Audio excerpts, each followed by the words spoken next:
So the aspiration to ordain came up in my mind when I was 22. And at the time, I was on fire for ordination and just wanted to leave everything behind and go to a monastery. But there was a big external obstacle, which was that I had a 6-year contract with the Singapore government. And they had paid for my tuition at college. And eventually, I think the cost of the contract was something like $500,000. So I wasn't going to be able to break it. So today I wanted to give the talk for some people who are working with similar external obstacles that might take some years to clear up. Yeah, like maybe you are paying off some debts and you are raising a child, but in your heart you really want to explore ordination or go in that direction. So what do you do in the meantime, right? And I think I wanted to look at this topic because when the obstacle appears so apparent externally, we can get overly focused on doing something external to fix it or solve it or resolve the issue, right? We might make goals for ourselves like, when I have saved X amount, then that's when I'll go and explore ordination. Or, you spend all your time giving stuff away.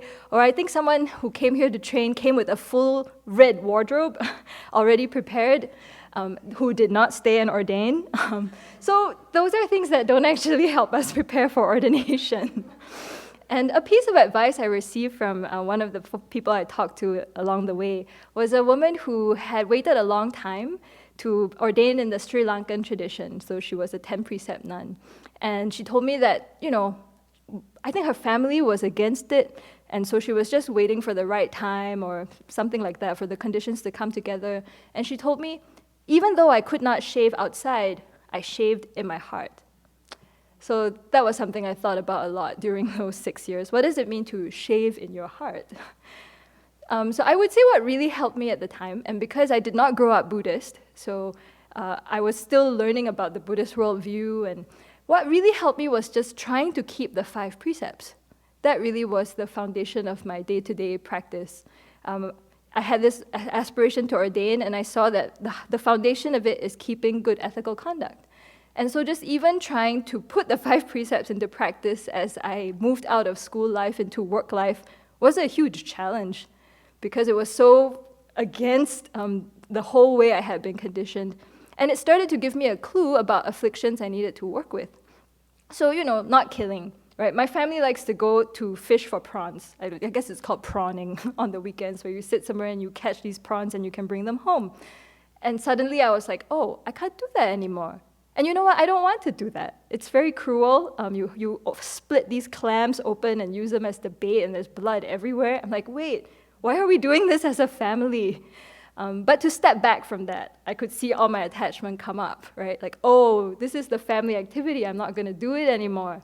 Oh, they're going to ask me why I'm not doing it, and I have to explain why. And so just that process of keeping the precepts helped me see, oh, these are some inner obstacles that are going to come up if I'm interested in ordaining. I have a lot of attachment to my family. Stealing was not so hard to work with. I guess I just had to be more mindful about, taking things that were common property at work. Oh, but for sure, sexual misconduct was a big one to really rein in. And in my 20s, I decided I'm just going to stop dating. But I freed up a lot of time. And suddenly I didn't look at everyone like an object anymore. It's like, oh, do they like me? Do I like them? Should I get their number? It's like, oh, you know what? Just drop it. We don't have to deal with people in this way. As Venerable Trini said, lying was really hard, especially in the workplace, because I expanded that to include the other non-virtues of speech, right? So suddenly I was not going to gossip about anyone or speak harshly. I think for the first year at work, I had no friends because of that. But the moment anger arose and I took sides, suddenly there was a boss I didn't like. Oh, I had a lot of friends overnight. Suddenly, all the people who were against the same person, roped me in. But so just watching that in my life, seeing, wow, simply by refraining from harmful speech, it affects all your relationships. And then, of course, the intoxicant precept. So again, if you refrain from intoxicants in your 20s, that is the end of your social life, pretty much. And that's okay. It freed up time for me to do my practice. So I found that really helpful, just living those 5 precepts and checking up, can I do this as a lay person? And is this how I want to live my life? And to see the actual impact of my lived experience was very helpful. And I think over time, that process helped me see that what appeared like an external obstacle was really the result of a big inner one. Yeah, why had I signed this 6-year contract with the government? Because I was attached to approval. Yeah, yes, vice president of the people-pleasing club. Yeah, what's gonna make mom and dad happy? What are all the smart kids supposed to do? You know, study overseas on scholarship, get this government job that takes care of you till you're 60 and then retire and then die, right? So now I had created this problem for myself because of my attachment. Yeah, so just starting to see that in my face, I was like, wow, okay, it's not a thing out there I need to fix, it's right here. So doing a daily practice, I think every teacher will say that is the best way to prepare for ordination, actually having a daily sustained practice, which can be very challenging if you are working a full-time job and easily distracted like I still am. So really just making a commitment to meditate in the morning and the evening.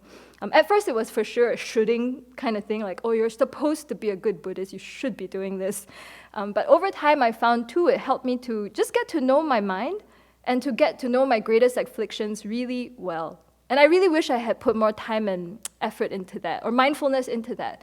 Because someone in the EML group asked online, what are the greatest obstacles you're going to experience in ordained life? Your afflictions. That's it. It's not the thing outside. So you got to get to know your mind really, really well, because you're going to bring that same affliction into the monastery. So for me, like my greatest affliction is attachment. So, does the teacher approve of me? Can I be everyone's special friend? Oh, they don't like me. Or you get into nostalgia, right? Oh, it used to be so much better before. Nobody likes me now. Or you worry about the future. Am I in the right place? Is the chanting better on the other side? Yawn, okay? So that's the attachment people. And the object will change, but that's your greatest affliction. The problem is not the teacher, the people, or the monastery. And then with a fellow attachment-driven person, we were talking about how, wow, those people with anger, gosh, my mind just doesn't work like that. I mean, I'm not saying I don't have anger, but it just doesn't pick those fights. But you can see people with the predisposition toward anger, what do? Fight the teacher, right? Oh, oppressing me, authority issues. Fight the community. Wow, these people, why do I have to live with them? They have faults, right? Fight the guidelines, fight the whole way, run away, criticize. I mean, but that again is just what the mind is predisposed towards. Nothing is wrong with the external environment. And yeah, so I just wish I had paid more attention to that, because I definitely spent a long time in the first 2 years doing either one. Wishing for something else or fighting what was in front of me is a waste of time. And then, of course, it helps to study with a qualified teacher as a layperson or a monastic, have fellow Dharma students to support your practice. I found it very helpful to offer service at the temple that I was studying at, and just make merit that way. Back then, Venerable Trini gave me the advice to read and collect the life stories of monastics. I will say I didn't put that much time into it, but I found that actually that's really nourished my life now, still as a monastic. Just reading the life stories of other practitioners. Yes, I will write the book of all the Singapore monastics' life stories. That's what I told Venerable I wanted to do, and she said, that's a nice idea. But basically to be inspired by other people on the path, to look at the way they're thinking, the choices they've made, the obstacles they've overcome, and there's something to learn from the life of every monastic. So whoever you run into, you can talk to them as well. Lastly, I would say it really helped me to make a lot of strong aspirational prayers. I did not grow up in a theistic religion, so maybe for people who did, this seems a bit like, I don't know, blind faith or magical thinking, right? You're praying to someone outside of you. But I would say from the Buddhist context, it helps steer my mind in a virtuous direction. Yeah, it's something I want to move towards. Monastic life is not running away from or pushing away the world. It's, wow, these are the spiritual goals I want to bring into my life. Yeah, so I made a lot of aspirational prayers while, doing prostrations. Or one teacher told me, all your big aspirations are made in front of higher beings. Like they're your witness. You're saying, this is what I want to accomplish. So I prayed a lot to have spiritual obstacles removed and to meet a qualified spiritual teacher. I made a lot of aspirations to become fully ordained without obstacles. When I'm very confused and I can't figure it out, I'll just Please help me be of most benefit to all beings, including myself. So confused. And of course, we pray to establish a Sangha in the West. Yeah, and all the things that means. So, you can make your own little prayer list. I also pray for specific volunteers and so forth these days. So, I know, very mundane, but please send someone who knows how to write code in React Native, and so forth. Might happen. Yeah.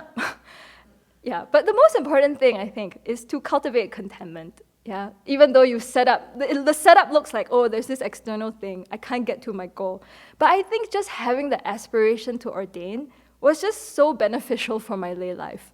It came to the point where I thought, whether I ordain or not, this has been so helpful. Yeah, I found that my life has become so much simpler, it's focused on the right priorities, and I could rejoice and keep creating those causes for ordination that very fortunately have ripened in this life. But if it didn't, then I would have kept making prayers to have them ripen in my next life. Because I will say the very first time I had this aspiration to ordain at 22, when I made the prayers to the Buddha, it was a prayer that said, oh gosh, I'm so tired and I don't think I can do it in this life. It's too late. Please help for the next one. So someone in the past made those prayers that ripen now. So definitely keep creating the causes and don't be discouraged.